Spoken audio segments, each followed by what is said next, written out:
The breathing tube made it impossible to scream, which was probably a mercy. If I could have spoken in that moment, watching my parents gather their coats to leave me alone after emergency surgery, I might have said things that couldn't be taken back. Instead, I blinked once for yes when Dad patted my hand and told me to be a good sister. A good sister. While my intestines were still figuring out how to work again after being emergency resectioned. While monitors tracked my unstable vitals. While I was scared and in pain and couldn't even ask for water. Tyler's team made playoffs, Mom explained, as if that justified everything. This could be his shot at a scholarship. You understand. I understood perfectly. I'd understood for 23 years. Tyler's football games, Tyler's grades, Tyler's needs, they always came first. My appendix had ruptured during my shift at the veterinary clinic. I'd driven myself to the ER, called them from the waiting room. They'd shown up just in time to sign consent forms before I was wheeled into surgery. And now they were leaving. For a high school football game. The nurse, Maria, found me crying silently an hour later, tears sliding down my face and pooling in my ears. She checked my monitors with practiced efficiency, then paused. "Where's your family, honey?" I pointed to my throat, then mimed writing. She brought me a whiteboard. "Brother's game," I wrote. Her face went through several expressions before settling on professionally neutral. "I see. Is anyone coming back?" I shrugged, then wrote. "Depends on if they win." She didn't laugh. Instead, she pulled up a chair. "My shift ends in 6 hours. I'll stay with you till then." That small kindness broke something in me. I wrote frantically. "You don't have to. I'm used to it." "That," Maria said quietly, "is exactly why I have to." Over the next 3 days, I learned a lot. I learned that recovery from emergency surgery is brutal when you're alone. That other patients had rotating visitors while I had Maria when she could spare time and silence when she couldn't. That my parents texted updates about Tyler's team advancing, but didn't ask how I was doing. I also learned I was done. The breathing tube came out on day 2. My first words were to Maria. "I need to make some calls." "Family?" she asked hopefully. "Lawyer." She didn't question it. Just brought me my phone and gave me privacy. The first call was to my job. My boss, Dr. Patricia Hendricks, answered immediately. "Skylar, we've been worried sick. How are you?" "Alive," I said, voice still raspy. "Barely. Listen, I need to ask about that position in Seattle." "The clinic partnership? I thought you wanted to stay near family." "Things change. Is it still available?" "For you?" "Always. But Skylar, you just had surgery. Which is why I need somewhere to recover that isn't here." Silence. "Then, I'll make the calls. When can you travel?" 2 weeks, doctor says. "You'll have housing and a modified schedule waiting." The second call was to my landlord. Month-to-month lease, easily broken. The third was to a moving company. They could pack everything while I recovered. The fourth was to my bank, to open new accounts my parents didn't know about. I'd been handling my own life since 15, when they'd forgotten to pick me up from wisdom teeth surgery because Tyler had practice. This was just making it official. They showed up on day 3, flowers from the hospital gift shop in hand. Tyler wasn't with them. "How are you feeling?" Mom asked, sitting gingerly on the visitor's chair like she might catch something. "Like I had emergency surgery alone," I answered. Dad frowned. "We weren't gone that long. And Tyler's team won. They're going to state. Congratulations." My voice was flat. "I've been here for 72 hours. "Well, we had to celebrate with the team," Mom said. "You know how important this is for Tyler's future." "Right. His future." I pressed the button to raise my bed, needing to look them in the eye for this. "What about mine?" They exchanged the look I knew too well. The one that said I was being difficult, selfish, not understanding the bigger picture. The bigger picture always had Tyler at the center and me in the margins. "You have a good job here," Dad said. "Why would you need?" "I'm moving to Seattle." The silence stretched. Mom's face went through confusion to anger to indignation. "You can't just move. What about Sunday dinners? What about supporting your brother? What about them?" I asked. "I haven't been to Sunday dinner in 2 months. You haven't noticed. And Tyler doesn't need my support. He is yours. All of it." "That's not fair," Dad protested. "We love both our children equally." "Really?" I reached for my phone, scrolled through texts. "Mom, how many messages have you sent me this week?" She shifted uncomfortably. 0. "Want to know how many you sent to Tyler's coach?" 17. "I know because you accidentally included me in the group chat." That's different.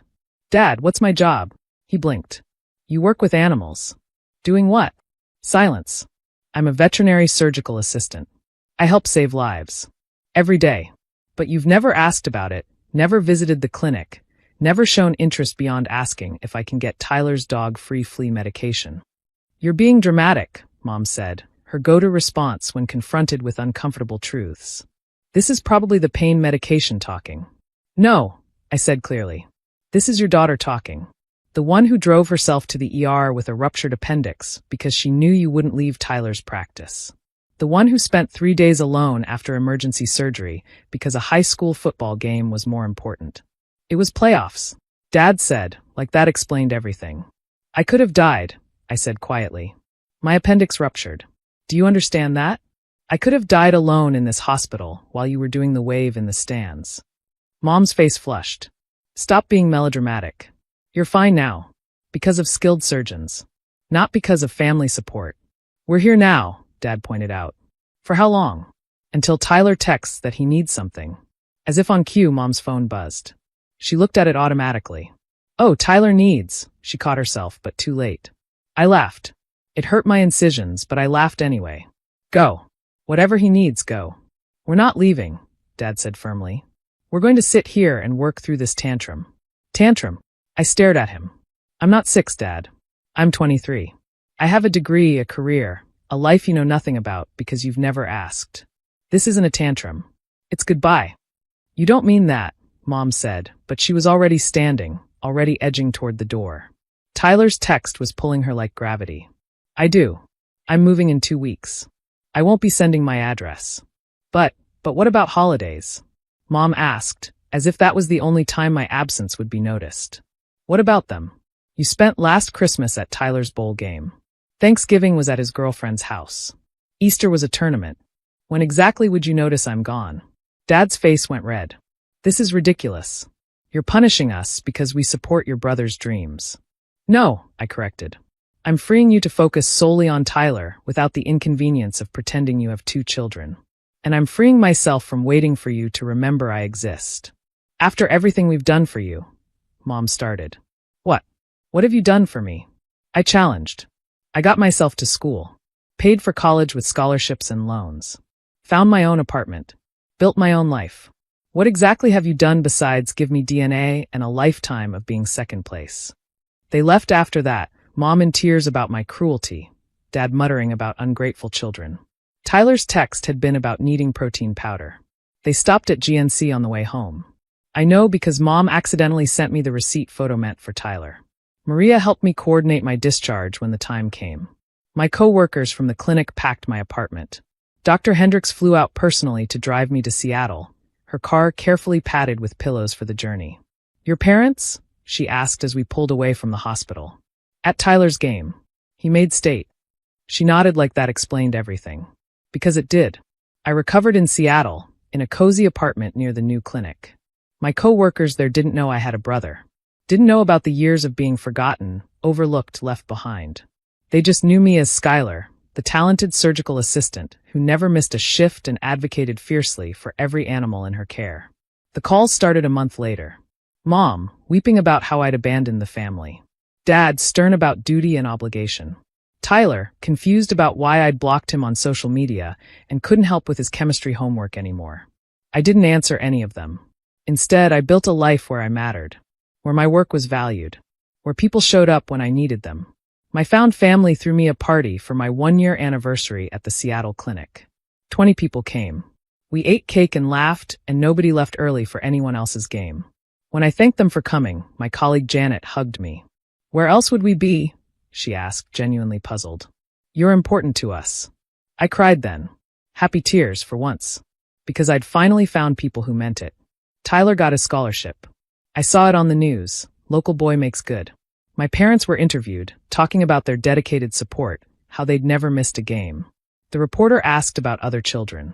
We're just blessed with Tyler, Mom said, smiling for the camera. For once, she told the truth. They were blessed with Tyler. And Tyler alone. I was blessed too, though. Blessed with the strength to stop waiting in hospital rooms for people who would always have somewhere more important to be. Blessed with the courage to build a life where I was someone's first choice, not their afterthought.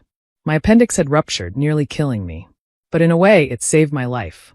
Because lying in that hospital bed, breathing tube down my throat, watching my parents choose a high school football game over their daughter's emergency surgery, I finally understood. I wasn't abandoning my family. I was accepting that they'd abandoned me long ago. I was just the only one honest enough to admit it. And once I admitted it, I was free.